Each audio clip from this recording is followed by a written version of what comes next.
일하고 꿈꾸고 저항하는 청년들의 노동조합, 청년유니온 팟캐스트. 노력 말고 노조가 필요한 우리, 노가리 지금 시작합니다.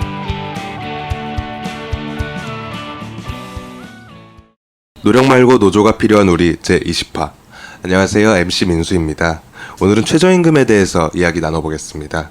2018년 최저임금이 7,530원, 전년 대비로 16.4%가 인상되었습니다.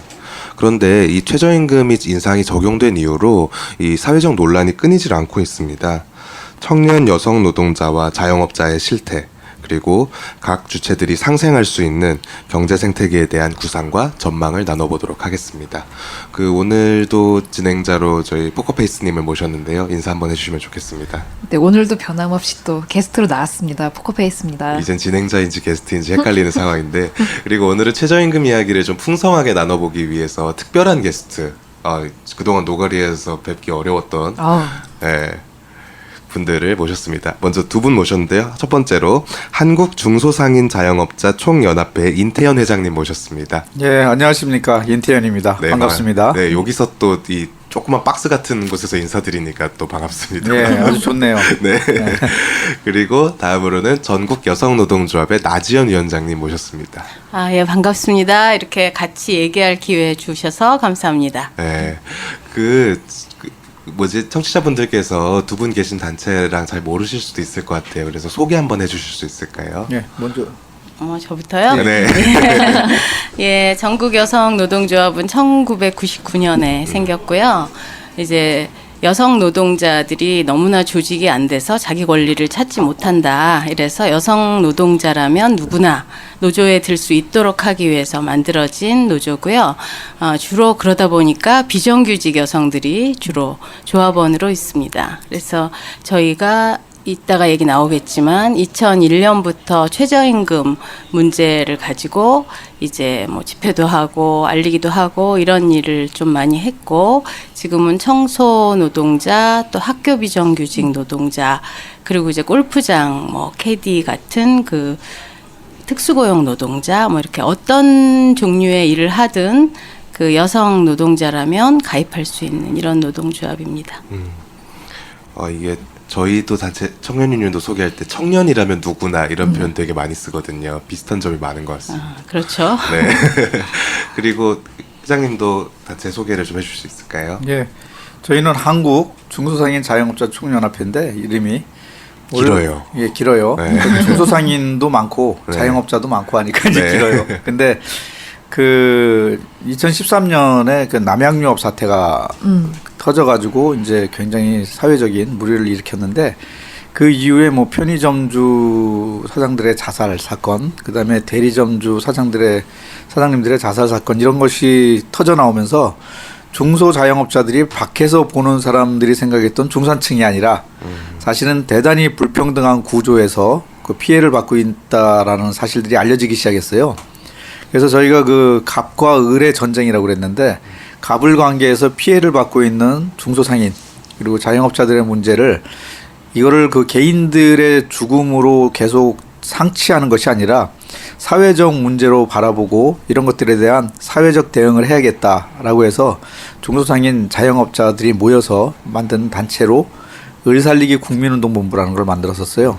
그래가지고 2013년도부터 계속 쟁점이 되는 사회적 문제 제기를 하고 그것의 해결을 위해서 싸워왔는데, 작년에 이제 저희가 정식으로 합법적인 어떤 단체로 전화를 하면서 이름이 한국 중소상인 자영업자 총연합회로 바뀐 거죠. 더 거슬러 올라가면은 그 전에 2006년도 카드 수수료 싸움, 불공정한 카드 수수료 싸움을 사실 당시 제가 이제 시작을 했었는데, 그때 이제 또 하다가 만들어진 단체가 전국 유통상인연합회라는 단체가 있었어요. 그게 이제 2010년도에 중소기업 중앙에 30명의 상인 대표자들이 모여서 일주일간 단식 농성을 하고 이러면서 전국 유통산업발전법 이런 것들을 통해 가지고 대형마트의 규제법을 통과를 관철을 시켰었는데, 그때 이제 그렇게 투쟁하던 단체가 모여서 만든 게 전국 유통상인연합회였어요. 그 단체가 주축이 돼서 이제 만들어진 게 한국 중소상인 자영업자 총연합회입니다. 대단하죠? 대단하다. 나지원 위원장님 조금 더 꼴보셔도 될 것 같은데요. 글쎄, 저는 짧게 해야 된다는. 그런 게 아니에요. 여성노조 자랑 좀 더 해주세요. 얘기 나온 김에. 아, 그럴까요? 네. 예, 저희가 이제 사실 여성 노동자를 조직화하기 위해서 만들었다고 하는데, 왜냐하면 이제 1997년에 뭐 지금 너무 옛날 얘기 같이 들리실지 모르나 이제 경제 위기 있었잖아요. IMF.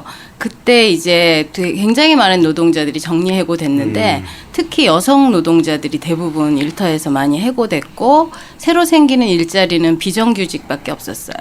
근데 이제 여기 제 주제 자체도 노력 말고 노조가 필요하다고 했는데 그 정규직이고 회사에 다녀도 노조를 만드는 건 정말 힘든데 비정규직이고 회사가 아주 작고 이런 여성들이 노조를 만드는 건 정말 힘들거든요. 지금도 이제 조직률이 0.5%밖에 안 되는데 그래서 그러면 이 경계를 허물고 그냥 여성이면 누구나 들어올 수 있는 노조를 한번 만들어 보자. 또 이제 최근에는 저희 이제 노동부에 이 최저임금이랑 굉장히 밀접한 분들인데 그 전화로 상담을 받으시는 분들이 저희 조합원이에요.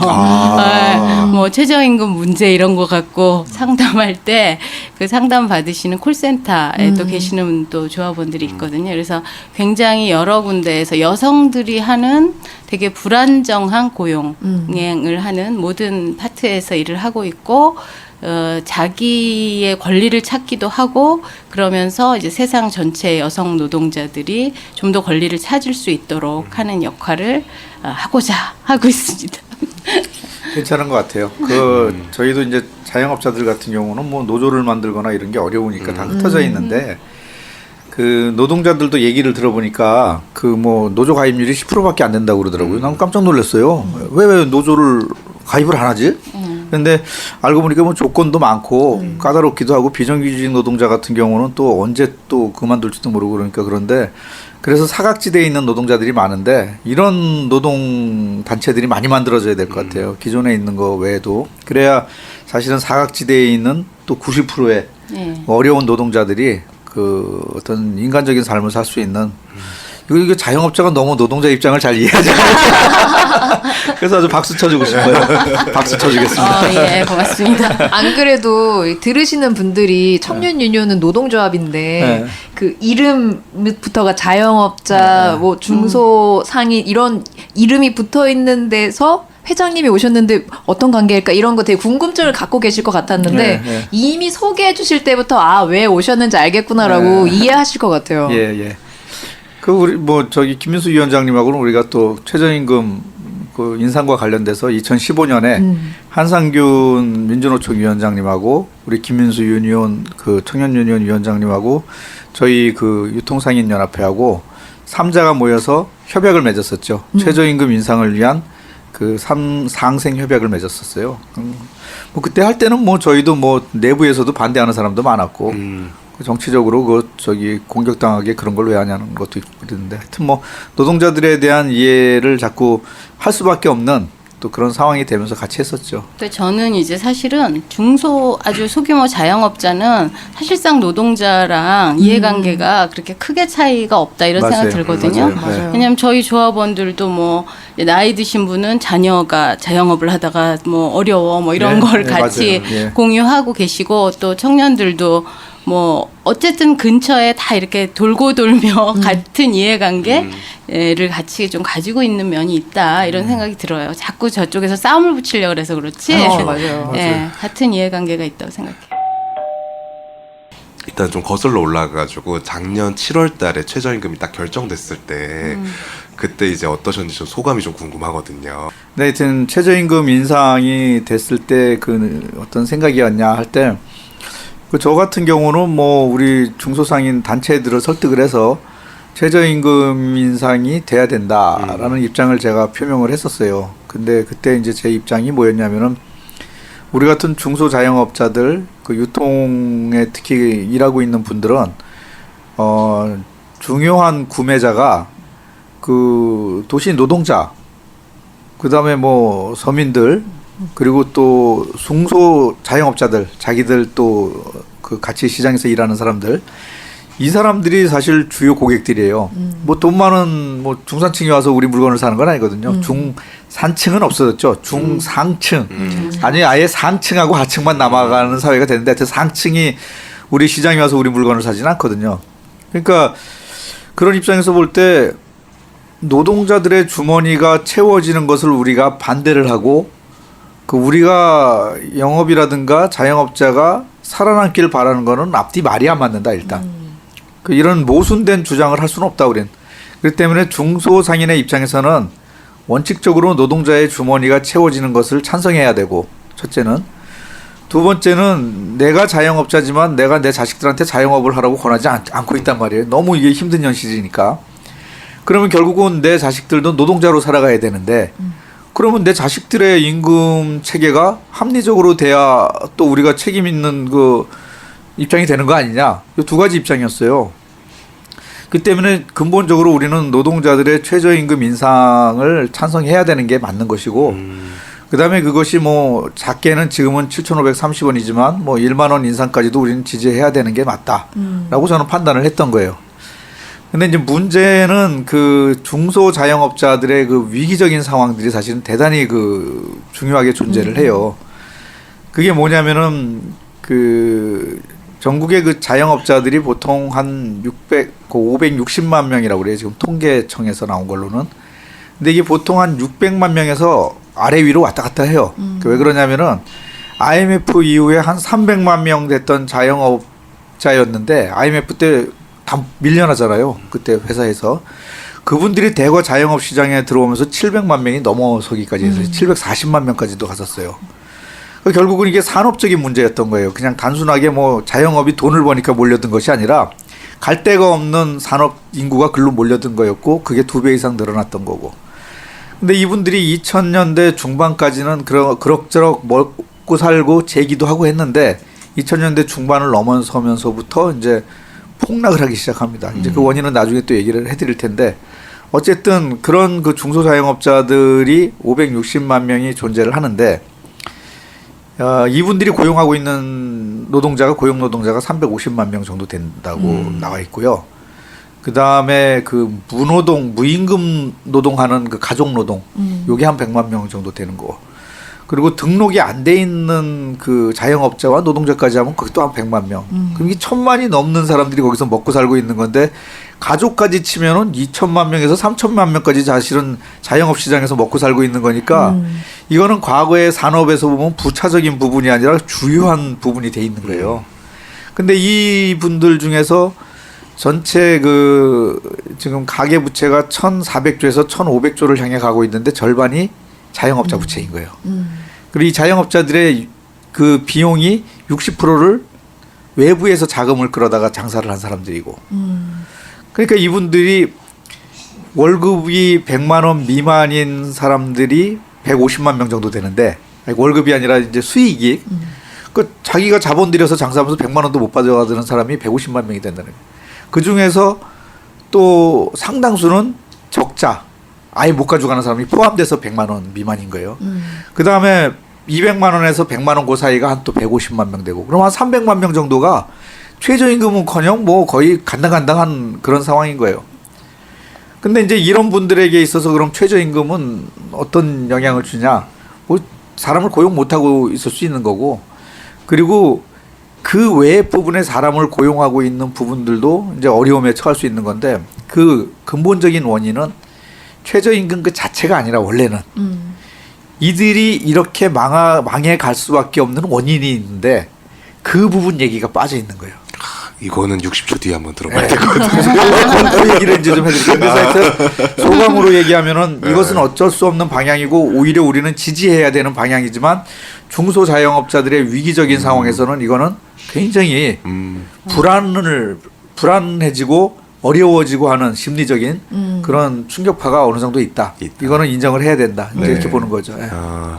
그 중소자영업자들이 진짜 고통받는 문제에 대해서는 이따가 한번 다시 그렇죠. 전해 네. 듣도록 하고, 이제 나지연 위원장님 이야기도 좀 들어보고 싶은데 최저임금 관련해서. 그러니까 이제 저희가 최저임금 이제 1만 원이 되면 이런 거를 갖고 많이 했잖아요. 그래갖고 조합원들한테 이제 글자에 써서 이제 들고 인증샷 이런 거를 좀 했었는데 생각보다 이제 너무나 소박하신 거예요.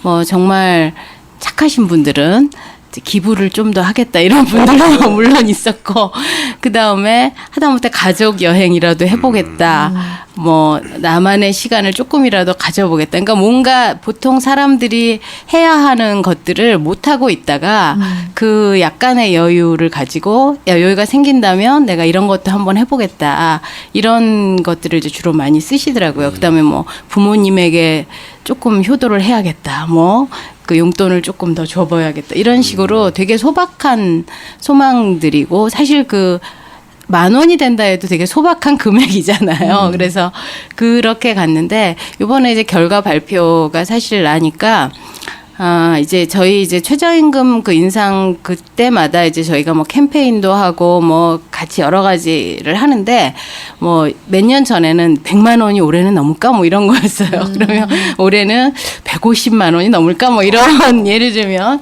그런 식의 이제 관심을 갖고 있었고, 그랬다가 이제 좀 넘겨지니까 이제 10,000원을 갖고 얘기를 했지만 또 10,000원이 된다고 생각은 거의 못 하면서 해왔잖아요.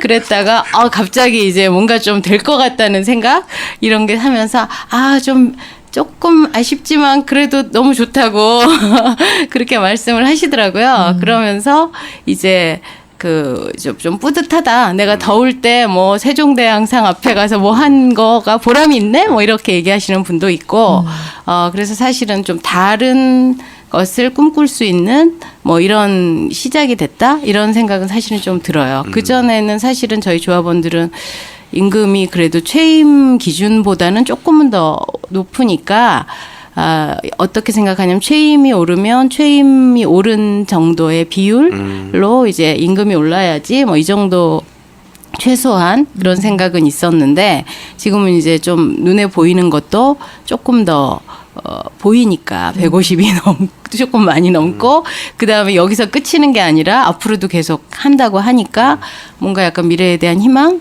이런 것들이 조금은 더 사실은 생겼다는 생각이 좀 들었어요.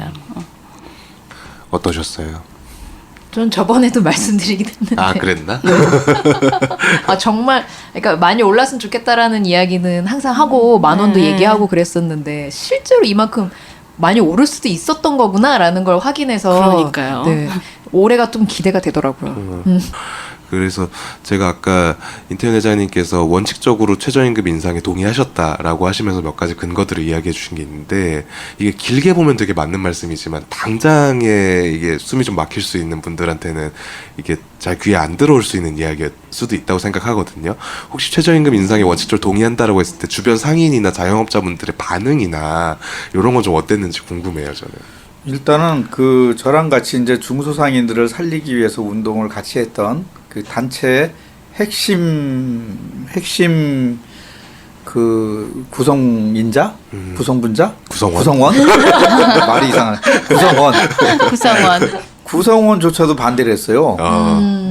그 회장님이 그러다가 정치적으로 타격을 받을 수도 있다. 왜냐하면 다른 중소상인 단체들이 많은데, 거기는 일단 기본적으로 그 입장이었잖아요. 최저임금 인상하면은 우리 같은 뭐 중소기업, 중소자영업자들은 더 이상 장사를 할 수 없다, 뭐 이런 입장들을 많이 내놨었거든요. 뭐 우리 빼놓고 다 그랬어요. 네, 맞아요. 다 그랬기 때문에 더 이제 우리 쪽에서는 위험한 어떤 거였는데, 저는 뭐 철학적으로 아까 얘기했듯이 그게 난 맞다고 생각을 해서 이제 했어요. 진정성 있게, 그리고 그다음에 올바르게 보려고 노력을 하면서 좀 크게 길게 보는 입장으로 얘기를 하니까 대부분 다 이해를 하시더라고요. 이해를 하셔가지고 우리 단체는 뭐 공식적인 입장을 그렇게 갈 수가 있었어요. 그리고 또 그런 입장을 몇 년간 꾸준히 해오니까 좀 복잡한 상인 단체에 있는 회장들도 뭐 개별적으로 만나서 얘기를 하면은 내 입장이 맞다고 지지를 해요. 단지 이제 자기들이 이제 다시 자기 단체에 가서 그걸 설득하려면 굉장히 그 지난한 과정도 있고, 또 오해도 살 수 있고, 또 복잡한 서로 세력 관계도 있으니까 함부로 표출을 안 할 뿐이지, 뭐 저랑 이렇게 개별적으로 얘기를 하고 간담회를 하면은 거의 뭐 한 70~80%는 인정을 해요. 단지 이제 현실적인 대안의 문제를 만드는 그런 과정들이 필요한 거죠. 네. 청취자분들이 좀 놀라시겠어요. 그러니까. 이제 상인 대표로 오셨는데 최저임금 인상이 공식 입장이다. 그 최저임금 운동하다 보면 저희 조합원들 같은 경우 그렇거든요. 이제 왜 최저임금 자기한테 주는 분들이 이제 자영업자분들 어려운 걸 뻔히 아니까 그러니까 최저임금 인상을 대놓고 주장하면은 마치 이게 내가 우리 사장님 괴롭히는 것처럼 되는 건 아닐까 이런 걱정도 솔직히 조합원들이 착하기도 하고 하긴 해요. 인간적인 고민인 거죠. 네. 고뇌가 되잖아요. 그리고 이제 아까 나지연 위원장님께서 말씀하셨는데 그 저희 같은 청년 여성 노동자들 같은 경우는 보통 이제 큰 기업 말고 노조 만들기도 어려운 중소 아니면 이제 영세 자영업에 들어가 있는 경우가 많으니까 혹시 조합원분들이 이 이제 영세 자영업자와의 문제에 대해서 좀 평소에 고민을 나눠주시거나 이런 건 없었나요? 그 영세 자영업자의 문제를 갖고 고민을 조합원들이 나눈 건 별로 없었는데 저희가 이제 한 몇 년 전부터 최저임금 캠페인 이런 거를 역에서 하고 그러면은 이제 전화가 와요. 항의 전화가. 항의죠. 네, 항의 전화가 와요. 뭐 이제 자영업자인데 그럼 이제 저희가 얘기를 하죠. 막 얘기를 하면서 그래도 최저임금 당신이 최저임금 때문에만 어려우십니까? 이런 얘기해요. 왜 우리 TV 같은 데 보면 요리사들 나와서 그런 얘기 하잖아요. 이 음식점이 망하지 않으려면 내 가게이면 그러니까 내 건물일 때는 유지가 가능하지만 내 건물이 아니면 안 되죠. 다시 그 쫓겨날 수밖에 없고 그 계속할 수 있을지 없을지 모르겠다 이런 얘기를 하지 뭐 임금 문제 때문에 뭐 하다못해 주방장은 임금을 더 줘야 될 텐데도 그런 얘기하는 사람 없잖아요. 그리고 우리도 많이 그러잖아요. 어디 커피숍 같은데 계속 손님이 그렇게 많지는 않은데 계속 유지되는 거 보면은 이 사람이 건물주인가 뭐 이런 얘기들을 하곤 하는데 사실은 이제 그런 면이 있고 그 다음에 아까도 얘기했지만 실제로 지불 능력이 있는 큰 곳에서도 최저임금을 기준으로 임금 계산을 하거든요. 예를 들면 저희 이제 대학교 청소 노동자들 같은 경우도 아예 시작할 때 계산을 그 최저임금을 기준으로 해요. 그리고 마찬가지로 이제 조금 예를 들어서 작은 빌딩이다 이런데도 그 사람 인건비를 계산을 할 때 최저임금을 기준으로 그냥 계산을 해버리거든요. 그러니까 최저임금 기준이 낮을 때는 처음부터 예산을 세울 때 그 파트를 작게 놓고 하는 거죠. 그럼 다른 데서 줄이거나 다른 문제를 제기할 걸 안 하고 임금을 이제 줄이는 방식으로 이렇게 하는 거고. 근데 사실은 그런 거는 좀 이렇게 사람에 대한 아주 기본적인 임금이라는 그러니까 것이 좀 보장이 된다라는 개념이 좀 확립이 되고 그리고 이제 다른 문제를 해결을 해야 된다. 뭐 이따가 얘기하실 수 있지만 뭐 진짜 건물 문제, 프랜차이즈 뭐 문제 뭐 그다음에 제가 보니까 프랜차이즈 하는데 인테리어 멀쩡한데 막 계속 그 새롭게 인테리어를 한다든가 과하게 비싸게 받잖아요. 뭐 이런 여러 가지들 문제가 있는데 그래서 그 얘기를 막 드렸더니 그 항의하시는 분이 거기랑 내가 싸운다고 해결이 되냐고 이렇게 얘기하시는 거예요. 당장 내가 줄일 수 있는 걸 줄여야지. 이렇게 얘기를 하셔서 이거 굉장히 저는 구조적인 진짜 문제다 이런 생각이 들고 네. 그래요. 그거는 맞는 말씀이에요. 구조적인 문제를 해결해야 되는데 어쨌든 그 위기라는 측면에서 이제 한 가지만 더 얘기를 드리면은 그 이제 그 중소상인의 위기는 잘 알고 대응을 해야 돼요. 그러지 않으면은 그 위기에 대한 그 정확한 분석이 없다 보면은 그 두 가지 논리가 지금 이제 그 협소하게 이제 횡행하기 마련인데 하나는 그 최저임금을 그 인상을 막으려고 하는 사람들 입장에서는 최저임금 인상하면 중소자영업자들 안 그래도 힘든데 다 죽는다. 이게 하나의 논리고 또 하나는 뭐냐면은 거기에 대해 방어 논리를 만들다 보니까 이 방어적 논리를 만들면 안 돼요. 그 원칙적인 얘기를 해야 되고 위기 진단을 제대로 해야지. 방어적인 논리를 하다 보면은 중소상인은 힘든 게 사실은 최저임금 때문이 아니라 그 임대료, 높은 임대료나 수수료 때문이다. 이런 말을 해버리게 되는 거예요. 그러다 보면은 이거는 해결책이 없는 얘기가 돼버려요. 높이 올라간 임대료를 낮출 수는 없거든. 강제로. 그러니까 해결책이 없다는 논리가 되기 때문에 이런 것들은 굉장히 위험한 그 양자가 다 사실은 문제를 정확히 보고 진단하고 해결하려는 의지가 없는 논리들이다. 저는 이렇게 보는 거예요. 중소상인들이 겉으로 볼 때는 그 지나다니다 보면 멀쩡히 있는데 아까 제가 얘기를 해드렸잖아요. 150만 명이 100만 원 미만이고 그 또 200만 원 미만이 300만 맞아요. 명인데 이제 문제는 그 사람들이 빚을 지고 있다는 사실이에요. 수익도 수익이지만 빚이 가계부채가 700조, 750조를 향해 가고 있는 거예요. 근데 왜 이런 일이 발생을 하냐면은 이 건물에 이제 장사를 하기 위해서 들어올 때 권리금이나 인테리어비를 들여서 들어와요. 그렇죠. 그러다 보니까 이제 장사가 안 돼서 적자가 돼서 이건 장사해봐야 계속 손해만 나는 상황인데도 불구하고 유지를 해야 되는 이유가 인테리어비나 그다음에 권리금을 주고 들어왔기 때문에 이거라도 꺼내서 가야 되는 건져야 거예요. 되는 건져서 나가야 되니까 누군가에게 넘겨야 되는데 들어오질 않으니까 시간만 자꾸 지나는 거예요. 그러다 보니까 빚을 내서 그것을 유지를 하는 거예요. 그러니까 남들이 볼 때는 장사가 되니까 그래도 저러고 있는 거 아니냐라고 하는데 장사가 안 되는데도 그러고 있는 거예요. 그러니까 이게 결국은 폭탄 돌리기가 되는 거예요. 그 다음에 들어가는 사람도 거의 살 가망성이 없어요. 근데 그 사람들도 권리금이든 인테리어비를 들여서 또 들어가는 이런 악순환이 자꾸 연결되는 거죠. 그 실제로 자영업 시장의 위기는 실질적인 위기예요. 이게 위기가 아닌데 위기라고 하는 게 아니에요. 그래서 이제 이런 부분이고 그럼 위기의 본질이 뭐냐 이걸 봐야 되는 거예요. 위기의 본질 중에 임대료나 카드 수수료가 한 부분을 차지하는 거는 맞아요. 차지하는 건 맞는데 근본적인 위기는 사실은 그 2000년대 중반까지 그럭저럭 먹고 살았었던 중소자영업자들이 왜 갑자기 이렇게 급격히 몰락해 갔는가. 이게 대형 유통재벌들이 시장을 파괴해 나가면서 이렇게 된 현상이에요. 가장 근본적인 건 그거예요.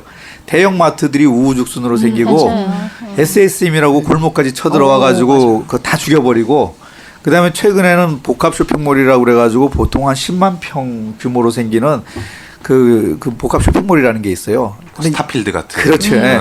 그거 하나가 들어가면 반경 15km가 초토화가 되는데 옛날에 대형마트가 거대한 폭탄을 쏟아붓는다고 한다면 시장에 이 복합 쇼핑몰은 핵폭탄을 그래서 시장이 녹아 없어져 버리는 거예요. 매출이 절반 이상 떨어져 버리는 거예요. 근데 우리 같은 자영업자는 매출이 30% 이상 떨어지면 가져갈 돈이 없어져요. 없죠. 50% 떨어진다는 거는 빚으로 이제 유지되기 시작합니다. 사실은 자기가 무급 노동을 할 그렇죠. 수밖에 없는 그렇게 되는 거면. 거예요. 저는 이거를 그 위기의 수면이라고 그러거든요. 그 위기의 그 수면이 사실은 복합 쇼핑몰이라든가 이런 걸로 시장 파괴하는 게 우리 가슴까지 물에 차버리게 했고, 그 다음에 이제 그 아까 얘기한 프랜차이즈 수탈 구조가 우리 목까지 와 있고, 거기에 임대료, 카드 수수료가 턱밑까지 온 거예요. 그러니까 가장 큰 거는 시장 파괴예요.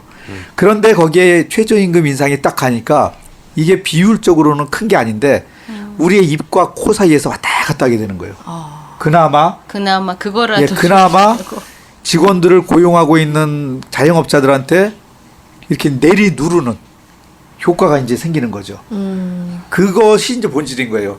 근데 대부분이 최저임금이라는 그 코에서 입에서 왔다 갔다 하는 그 부분을 가지고 위기다 위기가 아니다라고 논리를 전개하니까 그건 우리의 본질을 보지 못하고 그냥 정치적인 공방으로만 정쟁화돼 버리는 거죠. 예. 요게 진짜 이 왔다 갔다 하는 것이 눈에 확 들어오긴 하잖아요. 그럼요. 확 들어오니까 당장 내 주머니에서 돈이 나가니까 답답한 부분이긴 한 것 같아요. 근데 그 나지원 위원장님이 아까 최저임금 캠페인 했을 때 예, 예. 얘기해 주셨잖아요. 근데 듣다 보니까 저도 생각나는 게 저희가 2014년도인가 이럴 때는 골목에 나가서 이렇게 상인 밀집되어 있는데 상점 밀집되어 있는 곳에서 캠페인하고 그러면 그 상점 주인분이 나오셔가지고 지금 우리의 사정 알지도 못하면서 이래도 되는 거냐 너무 시끄럽게 뭐 하는 거냐 막 이렇게 막 항의하고 그러셨거든요. 근데 그 다음에 아마 회장님이랑 청년 유니온이랑 이렇게 자영업자들이랑 같이 가야 된다. 사실은 자영업자도 노동자와 마찬가지로 대기업들의 횡포, 카드 수수료, 뭐 임대료 이런 것들 때문에 사실 힘든 거다. 그것 때문에 그런 얘기를 하기 시작하면서 그해 최저임금 캠페인 나가서 상인분들이랑 우리가 같이 살아야 됩니다. 같이 살아야 되는 최저임금 인상이 되어야 됩니다. 그렇지. 그랬더니 그땐 분위기가 괜찮더라고요.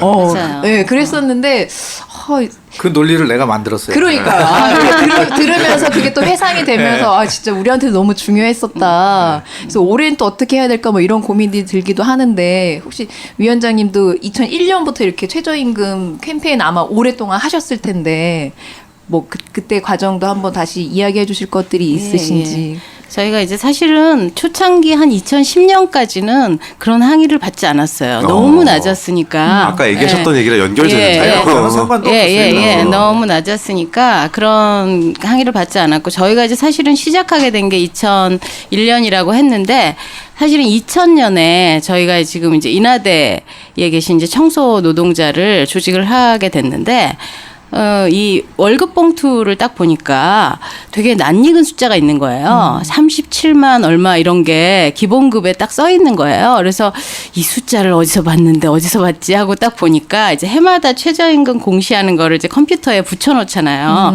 붙여놓지만 그 임금을 받는 사람이 있을 거라고는 노조 운동을 하는 나도 생각을 안 해봤던 거예요. 근데 딱 정확한 그 숫자가 거기서 딱 발견이 된 거예요. 그래서 아니 이게 그냥 공시하는 그야말로 최저임금이 아니라 실제로 사람이 받고 있구나라는 걸 그때 사실 알게 됐고, 그래서 그러면 이런 걸 받는 사람이 얼마나 많은지를 한번 조사를 해보자라고 해서 이제 1년 동안 조사를 했어요.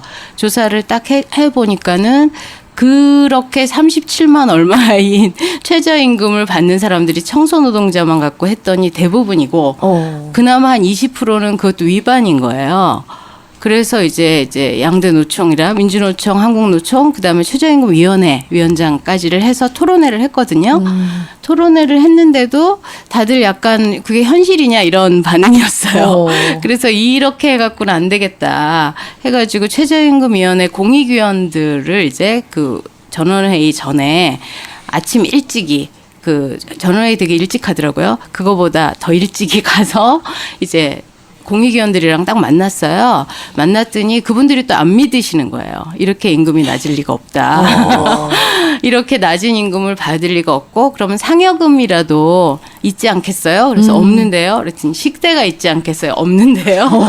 그런 거예요. 근데 거기 공익위원분들이 교수님들이 많으세요. 네. 그러니까 아니 내가 오늘 아침에도 우리 청소하시는 분이랑 같이 반갑게 인사를 했는데 어제도 인사를 했는데 이러면서 그렇게 낮을 리가 없다. 이거는 그냥 숫자이고 뭐 이주 노동자라든가 직업훈련생이라든가 이런 사람들 기준이지 낮을 리가 없다는 거예요. 그래서 저희가 월급 봉투를 이제 이름은 가린 월급 봉투를 돌렸죠.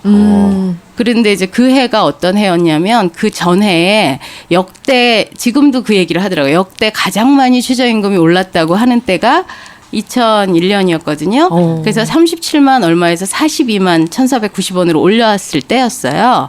딱 그랬을 때였는데 그 다음 해니까 그때 어떤 식으로 하냐면 공익위원들이 이제 한 번은 노동자 편, 한 번은 사용자 편 이렇게 핑퐁을 했기 때문에 이미 전에 엄청 많이 올려서 올해는 두 자릿수를 절대 올릴 수 없다 이렇게 얘기를 하는 거예요. 그래서 그 최저임금위원회는 학동에 있었어요. 학동에 있었어요. 네, 학동 그 세관이랑 같이 그 앞에 이제 여성노조랑 뭐 연호회랑 이제 여성연합이랑 여성들만 가가지고 플랜카드 이거 딱 들고 42만 원으로 살 수가 없다. 이걸로만 가지고 이제 캠페인을 되게 시작했어요. 시작을 했고 그 다음에 그것 때문인지 뭐 공익위원들이 좀 각성을 했는지 12점 몇 프로가 올랐어요. 그해 연달아서 그건 처음이라 하더라고요. 근데 그렇게 올랐어도 47만 얼마. 그래서 거의 해마다 이제 최저임금 그거를 했는데 최저임금 그 캠페인을 저희가 이제 주로 그때는 다른 데가 호응이 좀 없었어요. 뭐 민주노총이나 한국노총이 우리 조합원 중에는 그런 사람이 없네요. 뭐 이런 입장이었고 그래서 호응이 없어가지고 이건 여성 임금이니 여성 비정규직 여성들을 생각하는 사람들끼리 먼저 하자. 그래서 전 그때 기억나는 게 이주 노동 운동 하시는 분이랑 저희랑 장애인 운동 하시는 분들 말고는 관심이 없었어요. 저희 조합원들이랑 얘기할 때 늘 그런 얘기를 했어요. 일단 이건 첫 번째로 비정규직 여성 전체가 임금이 올라가는 첫 번째 임금 인상 과정이다. 그다음에 그러면 내 월급도 당연히 올라간다. 나 비정규직 여성이니까 올라가고 그다음에 내가 얼굴을 알지 못하는 많은 사람들의 임금을 올리는 일이다. 이거야말로 그 어떤 기부 행위보다 복 받을 만한 일이 아니냐. 이런 얘기를 했고 그렇게 몇 년을 하니까 그 당시에 이제 학생회 이런 데서 처음에는 이제 별 관심이 없다가 학생들이 나중에는 보니까 그때 학생회 이런 게 잘 안 되고 투표 안 되고 막 이러던 시절인데도 최저임금 서명 이거를 학내에서 한번 받았더니 우리 그 청소분의 분들이 받았더니 굉장히 열심히 서명을 해주더라고요.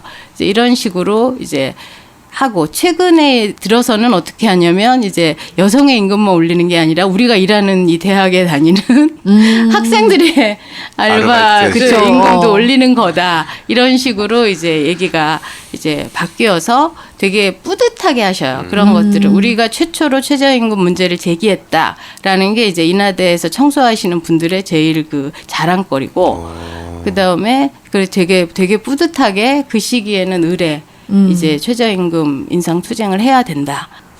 그 이제 얘기 중에 제일 그 임금 인상이 많이 됐던 데가 2000 비율로 2001년 예, 이제 그때가 그거를 16.8%인가 네. 그렇게 됐어요. 그거를 예로 들면서 이제 그런 논리를 피는 사람들이 있어요. 그때도 16몇 프로가 됐는데 그때 뭐 그렇게 큰 저항 없었다. 그건 이건 되게 어리석은 얘기예요. 왜냐면 37만 원이었거든요. 근데 네. 그 당시에 공공근로 임금이 65만 원이었어요. 그래서 공공근로 임금이 너무 적다고 막 그럴 때였어요. 근데 37만 원이죠. 37만 원이었어요. 37만 원이 42만 원으로 오른 이제 거예요. 그때는 이제 16몇 프로가 올라도 올라는 몇만 원 안 되죠. 굉장히 미세하고 그다음에 중요한 거는 그때는 자영업 시장은 최저임금 개념이 없던데요. 여기는. 그렇죠, 없었죠. 근데 이게 저는 나지연 위원장 얘기 듣고 인터넷 회장 이야기 듣다 보니까 2000년대 이 10년이 딱 포개지는 것 같아요. 예. 최저임금 논란은 10년 전이 다르고 또 지금 다르고 다 약간 달라요. 이런 것 같아요. 액수가 실질적인 액수가 틀리기 때문에 그리고 이제 그 중소자영업자들한테 그게 어떻게 이제 반영되는가 하는 게 완전히 틀려요. 그 당시에 반영이 안 됐었어요, 아예. 그게 다 별개의 문제였던 거죠. 최근에 이 위기의 본질을 안 보고 정쟁의 대상으로 삼는 사람들이 이 최저임금을 가지고 이제 특히 보수 진영이나 언론의 공세가 심각한 수준이에요. 이게 그 이거 관련해 가지고 저희가 이제 여성노조 위원장이 같이 기자회견도 했어요. 자유한국당 앞에서 이런 그 두 분께 다 여쭤보고 싶었던 건데 어쨌든 이런 좀 본질을 호도하는 이 과도 이게 예를 들면 이제 최저임금 인상돼도 괜찮다라는 얘기를 막 무리하게 하는 것도 문제지만은 최저임금이 만악의 근원이다.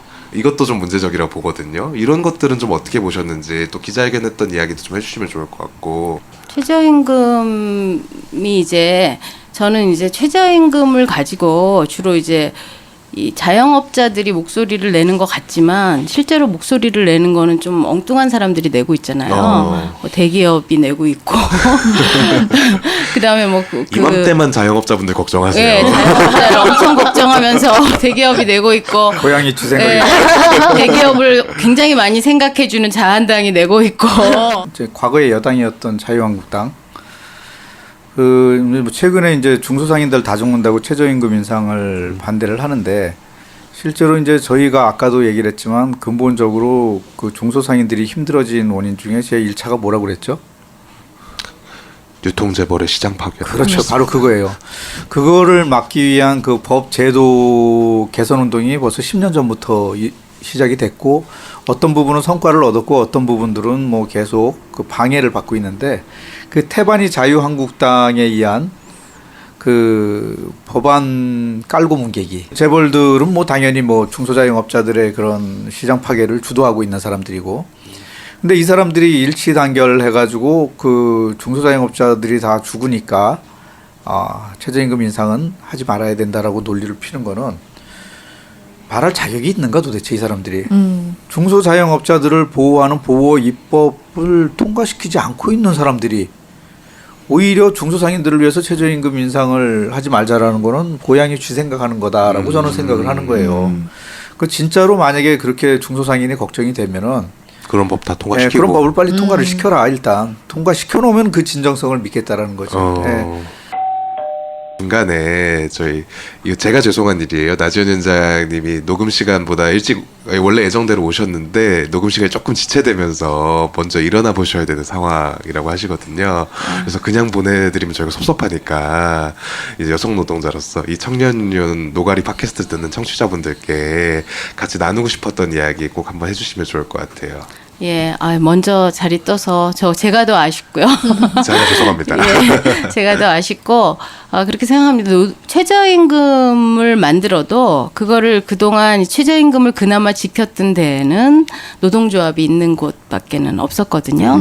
그리고 그걸 또 끌어올리고 또 이 제대로 그 살아갈 수 있도록 하는 것도 사실은 노동조합이라는 생각이 들어요. 그래서 좀 이제 노동조합으로 목소리를 내되 이게 제가 저희 최저임금 인상 투쟁할 때에 생각했듯이 그냥 내 임금을 올리는 이런 문제가 아니라 우리 모두의 임금을 올리고 우리 모두의 생활을 걱정하고 이래서 함께 좀 잘 살아보자라는 거다. 예, 이런 것들이 저는 이제 노동조합으로 시작하는 이런 이제 우리의 바람이고 우리의 또 결심이어야 한다 이런 생각이 들고 뭐 청년 유니언 정말 잘해주시고 계실 거라고 생각하고 이제 여성과 청년의 연대로 또 더 좋은 세상을 만들어갔으면 좋겠습니다. 감사합니다. 네, 오늘 감사합니다. 감사합니다.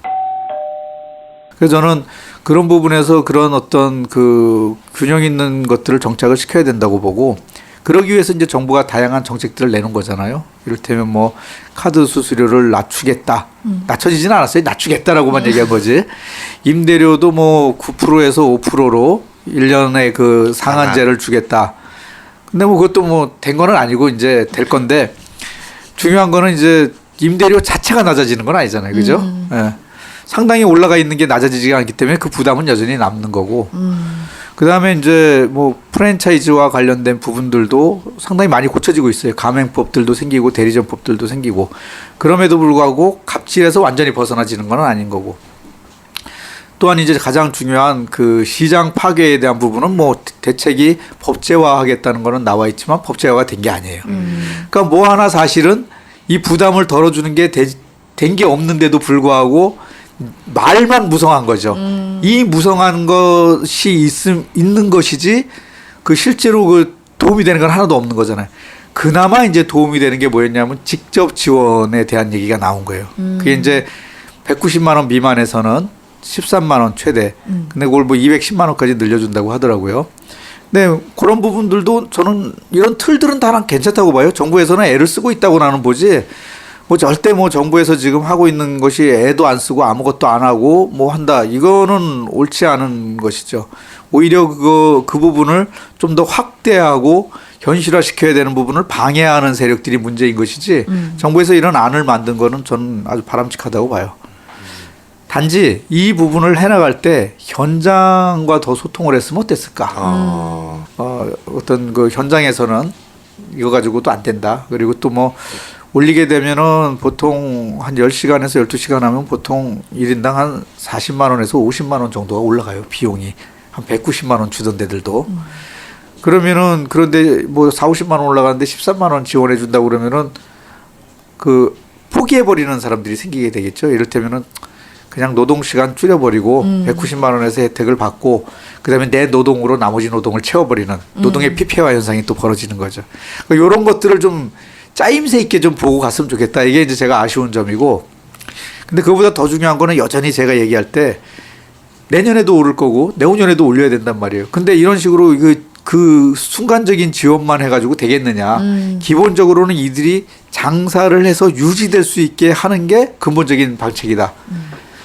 그 부분에 대해서 대형 유통재벌의 시장 파괴를 막아야 된다. 법으로 막아야 되지만 법으로 잘 안 되면은 저는 노사정위원회 같은 게 있잖아요. 그 노동자와 그 사측과 정부가 만나서 어떤 사회적인 그 갈등 문제를 상의하듯이 유통 부분이라든가 이런 중소자영업 부분에도 그런 노사정위원회와 유사한 그런 기구가 협의체가 좀 만들어질 필요가 있다. 여기서 이런 시장 파괴에 대한 부분들을 빨리 일단 중단하는 게 굉장히 중요하다. 이게 선행이 되지 않으면은 뭐 최저임금 지원비를 얼마를 올려주든 이거는 아까도 얘기했듯이 이미 목에 물이 차 있는 위기의 수면이 턱 밑까지 와 있기 때문에 조금 지원해주냐 안 지원해주냐에 따라서 입까지 물이 올라오냐 코까지 올라오냐 이 차이만 있는 것이지 본질적으로 이 수면 자체를 내리지는 못한다. 이런 거죠. 이게 유통재벌 얘기하다 보니까 좀 마음 복잡해지는 것도 있어요. 예. 어떤 거냐면은 실제 그 유통 그 대형 그 현장에서 일하시는 분들이 또 있잖아요. 그래서 저희가 그때 옛날에 합정동에 홈플러스 만들어진다고 했을 때 그거 반대하는 투쟁 같이 가서 노래도 부르시고 그러시지 않으셨어요? 맞네요. 그랬었네요.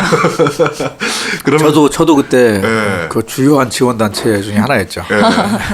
두 분이 그 인연이 있어요. 네. 지금 포커페이스님과 그때 포커페이스는 포커페이스가 아니에요. 잘 안 되는 봐봐요 안 되는 전혀 페이스가 유지가 안 돼. 그때 합정동에서 그 뭐 부르셨죠? 자우림의 하하송. 그러니까 생목으로. 네. 생목으로. 네.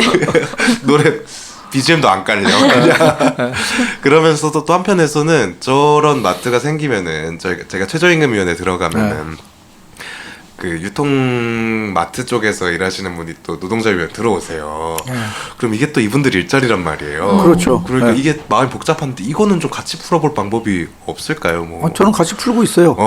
사례를 예를 들면은 그 대형 유통마트에 근무하고 있는 그 마트 노동자들이 있잖아요. 그 서비스 연맹 노조 계신 분들인데 이분들하고 저희가 연대 투쟁을 했었어요. 그게 뭐냐면은 대형마트 일요일 의무 휴무제 이걸 같이 손잡고 했어요. 네, 그래가지고 저희가 노동자들의 그 노동권 보호하라고 이제 주장한 거죠. 노동자들에게 있어서 일요일 날 계속 근무를 해야 되는 거는 가정 파괴적인 요소가 있다.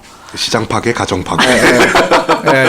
굉장히 많은 노동자들이 그렇게 돼 있었잖아요. 그래서 그것을 위해서 의무 휴무제를 해야 되고 우리는 이제 월 4회 하라는 거죠. 일요일마다.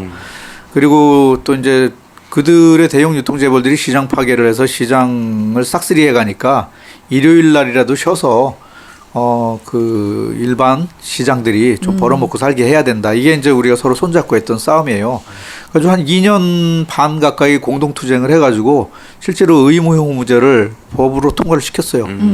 이런 사례가 있고 또 그 제가 그 마트 노동자들 농성장에 가서 이제 뭐 이렇게 서로 간담회도 하고 그러면서 제가 물어봤어요. 혹시 이 중에 자영업을 하시다가 들어오신 노동자들이 계시냐 그랬더니 30%가 자영업을 했던 분들이에요. 그러니까 이게 노동과 자영업 시장이 순환을 하고 있어요, 지금. 그러니까 자영업자 했던 사람들이 망해먹고 노동시장으로 들어가는 거예요. 그 노동시장에서 또 비정규직으로 하다가 그러니까 처음에는 뭐 대충 그래도 좀 괜찮은 데 갔다가 거기서 또 쫓겨나면 다시 자영업 시장으로 와서 식당 같은 것도 하는 거예요. 조그맣게 분식집이라도. 그래서 또 망하면은 또 비정규직 노동자로 어디 청소 노동자로 또 가는 거예요. 그래서 또 나와서 또 꿈틀꿈틀대고 이러면서 하향 곡선을 나선형으로 그리면서 계속 사람들이 절멸해 가는 거죠. 예. 그래서 이게 좋은 선순환 구조가 돼야 되는데 악순환 구조로 노동시장과 자영업 시장이 사실은 순환되고 있어요. 그러니까 이들의 처지와 우리들의 처지가 같은 거예요. 아까 제가 민주노총 그 새로 위원장님 되셔가지고 이제 서로 그 간담회 하러 이제 갔다가 여기 직전에 갔다 왔는데 거기서 그 저기 집행부 분 중에 한 분이 그 얘기를 하더라고요. 그 특수 고용직하고 비슷하다고 우리 자영업자들을. 예, 그 실제로 노동자화가 됐어요 이미. 한 상위 10% 정도 빼면은 나머지 90%는 뭐 노동자화 됐고 그 실제로 환경 자체는 노동자들 중에서도 비정규직 가장 악조건인 사람들이 한 절반 정도가 그 환경에 빠져 있어요. 예. 그러니까 그 사실은 뭐 복잡한 게 아니라 의외로 점점 단순화되고 있어요. 비슷해지고 있다 처지가. 그래서 같이 저희는 공동 투쟁을 벌이는 일도 많고 서비스 연맹 노조하고는 수시로 저희가 만나서 서로의 어떤 얘기들을 해요. 근데 일자리 얘기와 관련돼서는 또 뭐가 있냐면은 대기업이 만약에 매출을 가지고 따지면은 대기업 매출로 한 명을 고용할 때 중소자영업 시장이 동일한 매출일 경우에는 12명 내지 13명을 고용을 해요. 그러니까 결국은 자영업 시장이 망해 가면은 우리가 130만 명이 망하면은 대기업 노동자로 갈 수 있는 게 10만 명밖에 안 돼요. 엄청난 거예요, 이게. 그래서 결국은 마트 노동자들 같은 경우가 그 대기업에 근무를 하고 있지만 상당수가 사실은 자영업 시장에서 망한 사람들이 있고 이분들이 거기서 못 견디면 또 자영업 시장으로 오기 때문에 이들과 우리는 미묘한 입장이 아니라 사실은 손을 잡고 가야 되는 입장인 거예요. 본질적으로. 그리고 그분들 같은 경우도 저는 그런 얘기도 해요. 사실 자영업 시장이 단단하게 살아남으면은 그 중에 상당수는 뭐 선택을 할 수 있는 거죠. 이를테면 나는 자영업 시장에서 동일한 월급일 경우 자영업 시장에서 나는 일자리를 찾겠어. 이런 분들도 계실 수 있는 거고 또 나는 그 자영업 해보니까 너무 신경 쓰는 게 많아. 월급 받고 사는 게 좋겠어 하고 그냥 살 수도 있는 거예요. 근데 지금 선택의 여지가 없는 거예요. 그러니까 이제 대기업의 노예화되는 과정인 거죠. 노예화. 예. 그렇기 때문에 우리는 그분들과 거의 뭐 본질적으로는 같은 어떤 계층을 이뤄나가고 있는 거 아니냐. 좀 그렇게 생각을 해요. 예. 그리고 저희가 얘기하는 게 대형 유통 재벌들을 싹 없애라라고 얘기하는 게 아니에요. 지금 있는 마트나 이걸 다 없애라 이러는 게 아니거든. 지금 있는 건 냅둬라. 어떡하겠냐. 거기 일자리도 있고 그런데. 근데 중단해라. 새로 만드는. 예, 여기까지만 해라. 안 그래도 지금 진짜 뭐 고아 상태인데. 많이 묵었다. 이거 벼랑 그만해라. 끝에서 밧줄 달고 있는 건데 니네가 그것까지 끊어놔야 되겠냐. 이제 우리는 그런 입장인 거죠. 아니 회장님 말씀 두고두고 계속 들어야 될 것 같아요. 오늘 팟캐스트는 한 여러 번 들어야 여러 번 듣고 나면 올해 최저임금 사업 진짜 잘할 수 있을 것 같아요. 예, 예.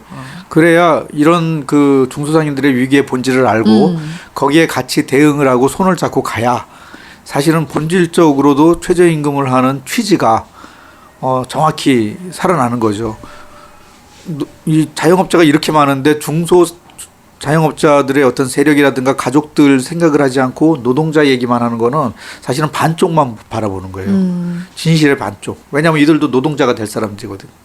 그리고 노동자도 돼도 좋은 노동의 질에 가는 것이 아니라 최악의 노동 조건으로 가야 될 예비군들이 될 수 있는 거예요. 그럼 이 예비군들이 많아지면 많아질수록 노동 현장은 또 열악해질 수 있는 거예요. 예. 왜냐하면은 차고 넘치는 예비군들이 있는데 좋은 노동을 재벌들이 만들까요? 안 만든다고 저는 봐요. 그 우리 청년 유니온들도 지금 우리 포커페이스님 얘기하신 것처럼 이 문제를 지금부터라도 좀 깊이 있게 파악을 해 들어가는 게 좋겠다. 저는 이런 생각을 해요. 그래서 저는 사회적 대타협의 부분들을 자꾸 얘기를 하는데 여기에 중소자영업자, 그다음 중소자영업자에 고용돼 있는 노동자, 뭐 알바 노동자든 편의점 노동자든 뭐 다양하잖아요.